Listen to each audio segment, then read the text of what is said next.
Humans were myths, until their fleet rose on the horizon, when legends return, in the old corners of the galaxy, where light bends quietly around forgotten worlds.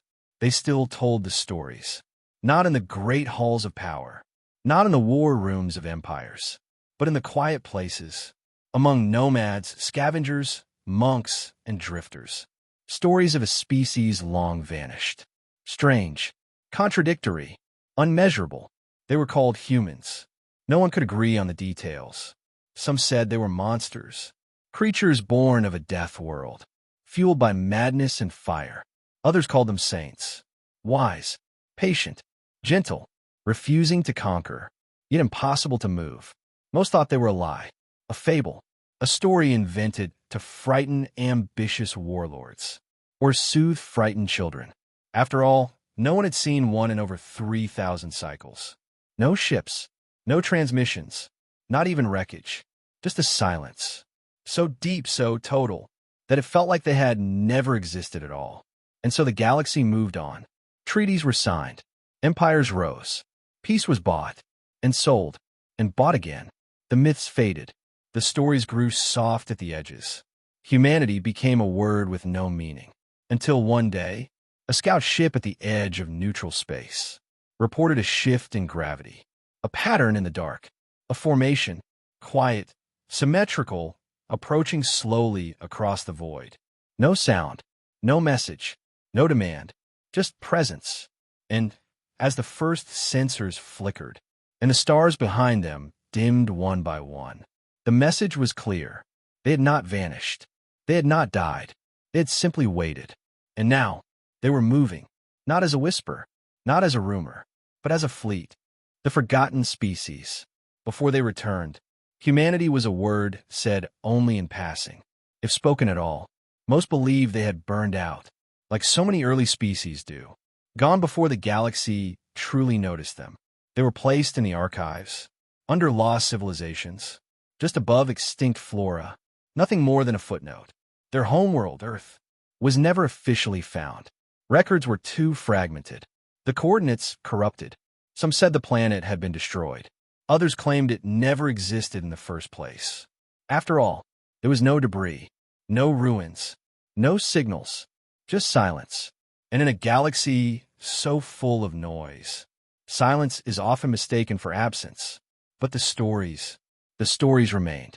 The Katheri told a ship that never showed on sensors, yet appeared during their darkest hour, and vanished after turning the tide. The Sindan monks kept an ancient carving of a being with forward-facing eyes and open hands, etched into the walls of a temple they swore they didn't build. The Velos wrote songs about them, not songs of fear, but of reverence. They called humans the remembering ones, even the ruling powers, the ones who laughed at myths in daylight, kept small references in their intelligence files, marked as fiction, but never deleted, because somewhere, deep down, every species that reached the stars had felt something in the void, an echo that didn't belong to them. And it was human, yet no one saw them. No envoys, no colonies, no trade, only a mystery. And over time, mysteries become stories. Stories become myths. And myths are forgotten until something reminds you why they were spoken in the first place. That reminder came in the form of light, not bright, but intentional, a formation, dozens, hundreds, appearing slowly at the edge of observation range, aligned, moving as one, not rushing, not posturing, just existing, quietly. And suddenly, every story became real again.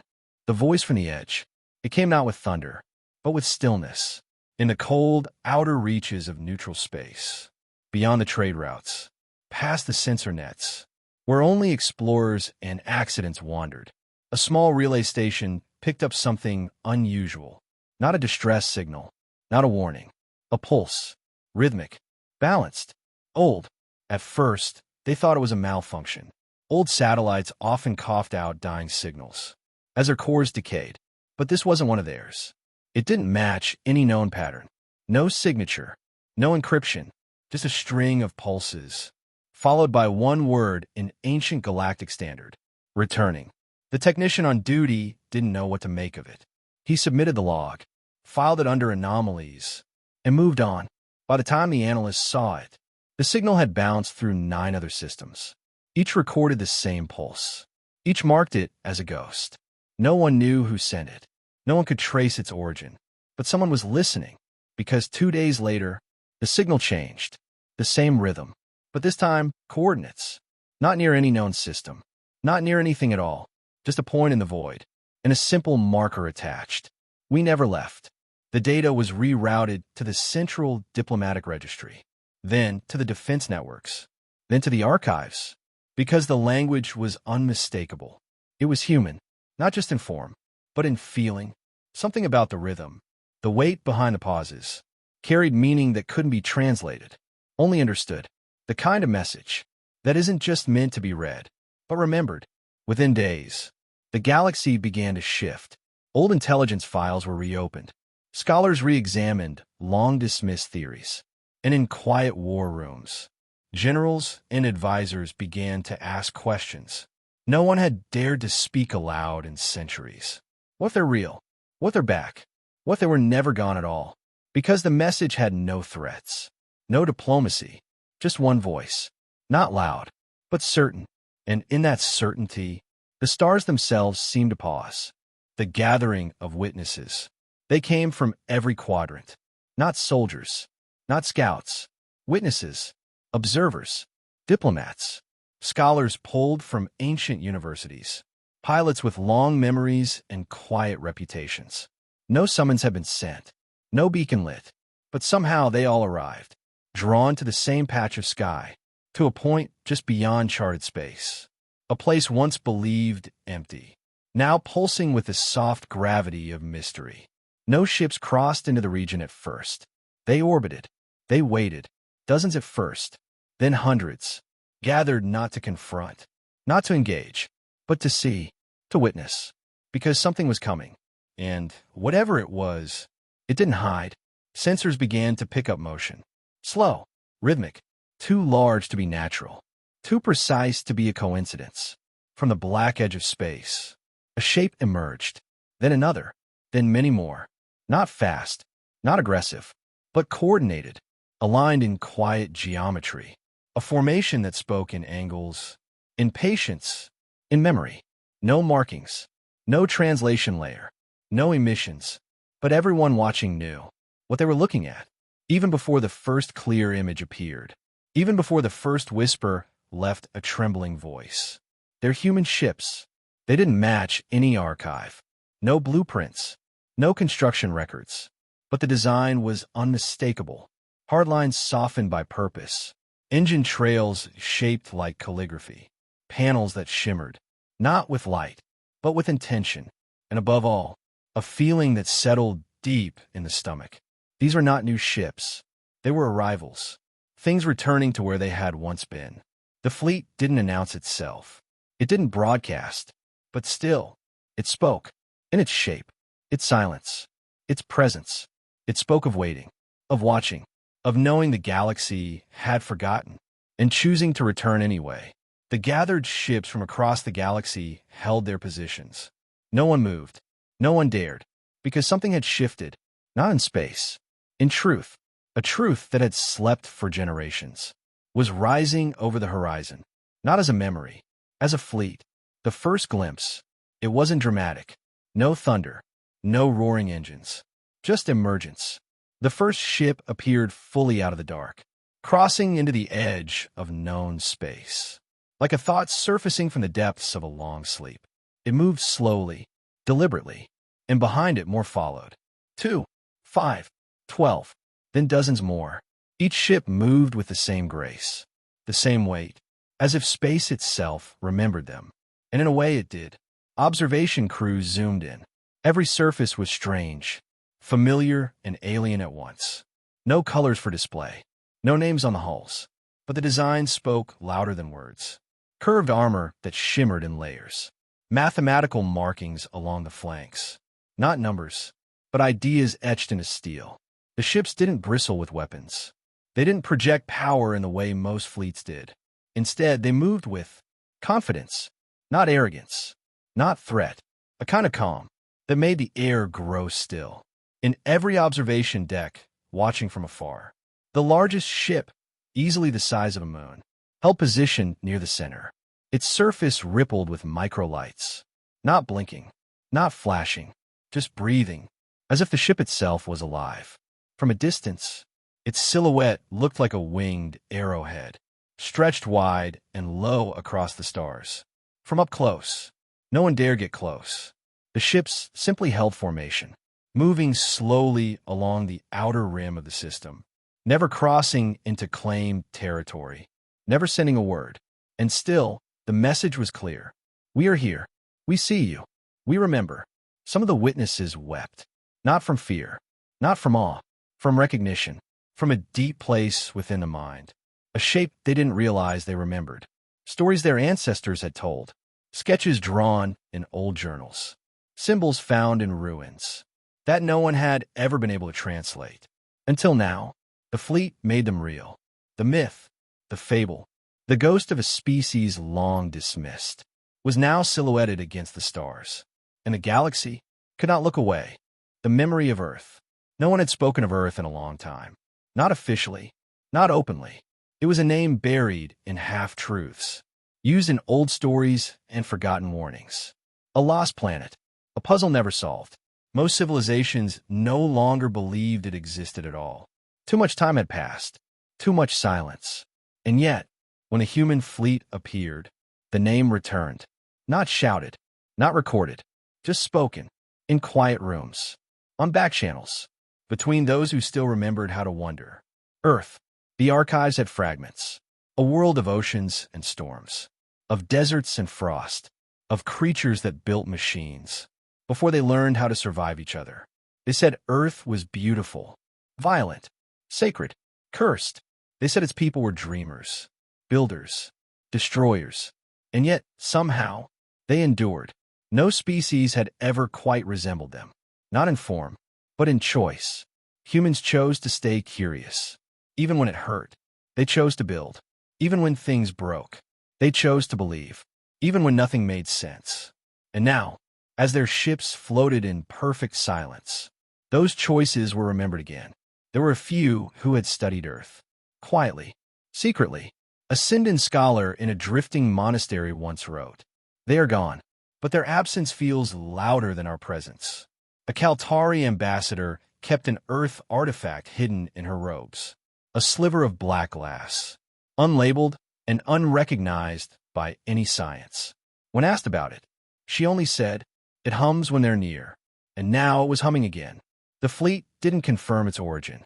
No banners, no flags, no voice declaring who they were. But the silence spoke for them. These were not conquerors. They didn't need to be, because Earth's legacy wasn't written in territory. It wasn't measured in victories. It was etched into the shape of their ships, the way they moved, the way they simply were. And the galaxy understood. This fleet was not returning to prove itself. It had nothing left to prove. It had come back, to remind, the unseen years. They called it the long silence, the era when humanity vanished. No trace, no word, no presence in the stars. For other species, that silence marked an ending, a disappearance, a quiet defeat. But for humanity, it was something else entirely. The message carried in silence. Still, they said nothing. The human fleet hovered at the edge of known space. Unmoving, unblinking, unshaken. Hundreds of ships. None broadcasting. None blinking identification codes. Yet all of them communicating. Not through language. Not through sound. But through silence. And in that silence, a message began to form. It wasn't spoken. It wasn't translated. But every species watching understood it in the same way. A memory stirred. A feeling returned. A deep, instinctual truth surfaced. You remembered wrong. It wasn't a threat. It wasn't anger. It was a correction. A gentle, immovable course adjustment to the stories the galaxy had told itself. For centuries, they believed humans were wild, lost, too fragile to survive, too emotional to endure. But now, those fragile myths had become shadows across the stars. And the galaxy began to question, not just what humans were, but what else they had gotten wrong. Among the fleets gathered to observe, ships began to drift slightly apart, not out of confusion, but out of instinct. No orders were issued, no retreats declared, yet no one drew closer. The message was clear, not in content, but in clarity. A fleet does not rise like this, without purpose, without cause, without memory. This was not bravado. It was not a return for revenge. It was something far more powerful, a reminder. And as the signal repeated, quietly, endlessly, from the heart of the lead ship, its rhythm settled into minds, in a way no translation ever could. You remembered wrong, not shouted, not forced, but impossible to ignore. Because the galaxy didn't just forget who humans were. They had rewritten them, filed them away as legends, dismissed their complexity, softened their contradictions. But now, with every breathless second of silence, that rewritten version began to crumble, and something older, truer, and far more enduring took its place. It was preparation. No one knows where they went. Not exactly. Some believed they folded space around themselves, hiding in the cracks between dimensions. Others said they turned inward, left the galaxy entirely to build in the dark. There were whispers of artificial planets, of cities grown inside dead stars, of timelines that moved slower so they could plan further. But no proof ever surfaced, just rumors and the silence. And during that time, the galaxy moved on. New powers rose, old empires fell, maps were redrawn, and Earth became a ghost. But ghosts don't vanish. They wait, and they remember. While the galaxy played politics, while borders shifted and treaties broke, something human was watching. Not in malice, not in secret, just in patience. Because the truth is, the humans never left. They simply stopped speaking. And in that stillness, they learned, they listened. They waited for the galaxy to forget how it used to look at them. And once that forgetting was complete, they returned.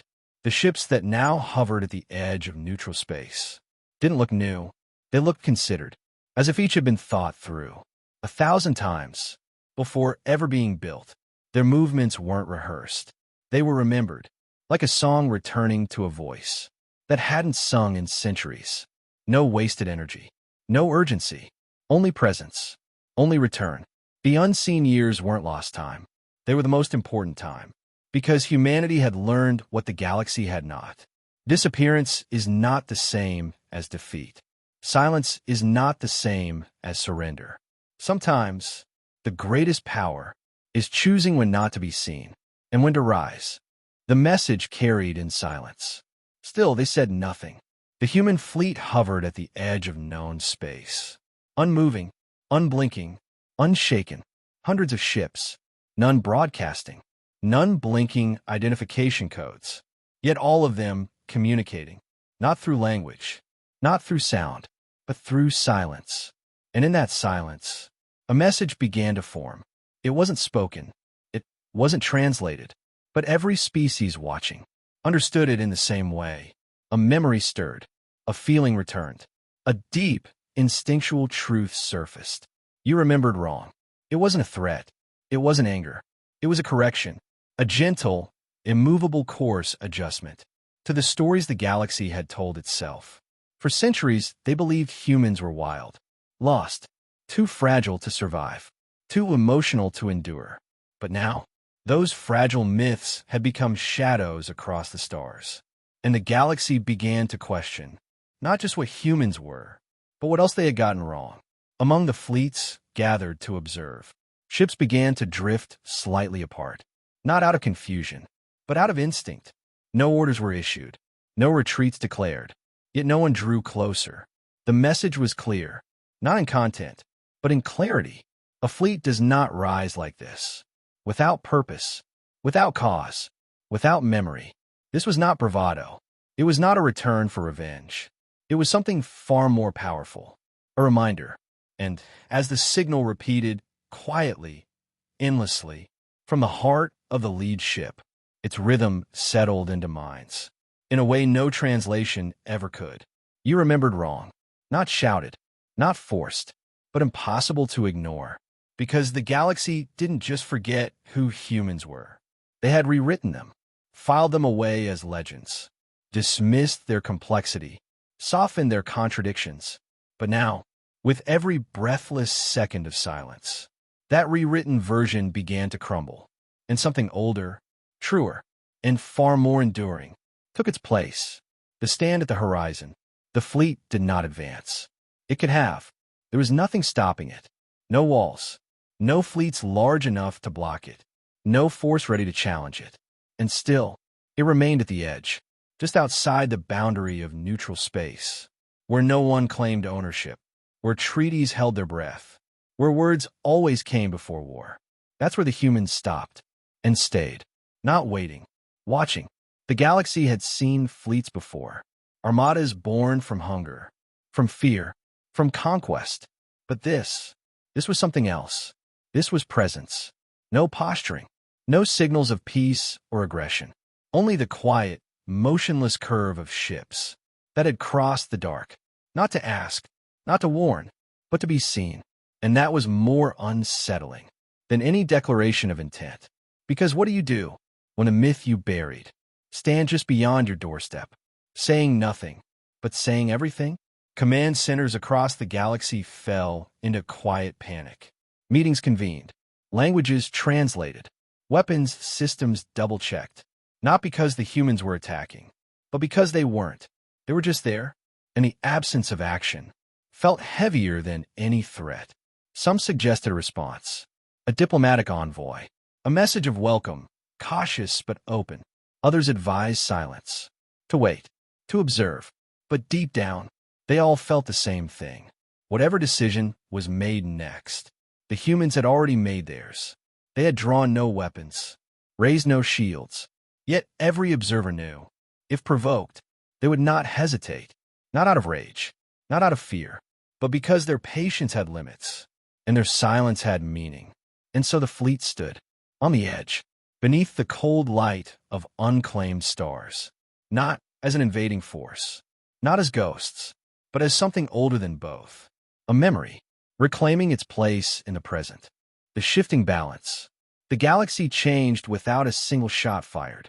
No borders moved. No fleets clashed. But something fundamental, something unspoken, shifted. The appearance of the human fleet was not an event. It was a pivot, a quiet tilt in the way civilizations thought, the way leaders calculated, the way old empires weighed risk. Suddenly, silence had weight, and stillness had power. The great powers responded first. The Halvan Convergence, once loud in every council chamber, withdrew from outer sector expansion projects. The Kaltari Collective, once pushing their advantage along trade lanes, froze military production without explanation. The Varellan Authority, whose motto had long been first to speak, first to strike, began broadcasting listening beacons into neutral space, across 100 species, across 10,000 systems. The same question settled into the back of every mind. If the humans are watching, what have they already seen? Treaties were quietly reviewed, defensive pacts reworded, command hierarchies shifted slightly, not with fear, but with deference, because everyone now understood. There was someone older in the room, someone who had once walked away, without slamming the door, and now they were standing in the doorway again, not to enter, but to remind everyone inside that the house was never theirs alone. In quiet council chambers, a new phrase began to circulate. No one claimed to invent it. No one admitted to using it first. But it spread, quickly, subtly. They were never gone. We just stopped looking. It wasn't policy. It wasn't strategy. It was a truth, the kind that doesn't need documentation to carry weight. And it changed things. The galaxy no longer measured threats by size or technology. They began to measure absence. They began to listen to the things that didn't speak, because now they knew some silences don't mean peace. Some myths don't stay buried, and some fleets don't come back. For war, they come back. So the galaxy remembers what forgetting costs. When legends walk again, it had been so long, so many cycles, So many generations raised in the comfort of forgetting. The galaxy had built itself atop absence. Brick by brick, treaty by treaty, it had learned to speak without memory. But then, the humans returned. Not with fanfare, not with fire, just with presence. And that was enough. Legends are not made from noise. They're carved from silence, from stories passed down, even when no one believes them anymore. Humanity had become legend. And now, the legend had form, mass, direction. No one needed to be told they were real. They could feel it, in the way space bent gently around their ships, in the way stillness now had gravity, in the way even the proudest voices had grown soft, because when legends walk again, they do not ask to be welcomed. They do not wait to be named. They simply stand, and the world adjusts around them. The fleet still hovered at the edge. No weapons raised, no banners displayed, only a single message, repeating in quiet intervals. So faint it was felt more than heard. We remember what was forgotten. We are not here to conquer. We are not here to ask. We are here to be seen. And they were, by every ship, every station, every curious eye that dared to look. The galaxy had moved on without them. But now, every light, every motion, every decision was being made in the shadow of their return. In time, perhaps, there would be dialogue, or distance, or even conflict. But none of that mattered now. What mattered was this moment. The ships, the silence, the horizon glowing with the memory of a people who had waited long enough. And as they held their place in the stars, unchallenged, unmoving, unshaken, the galaxy understood. The myth had always been real. And now, it was watching,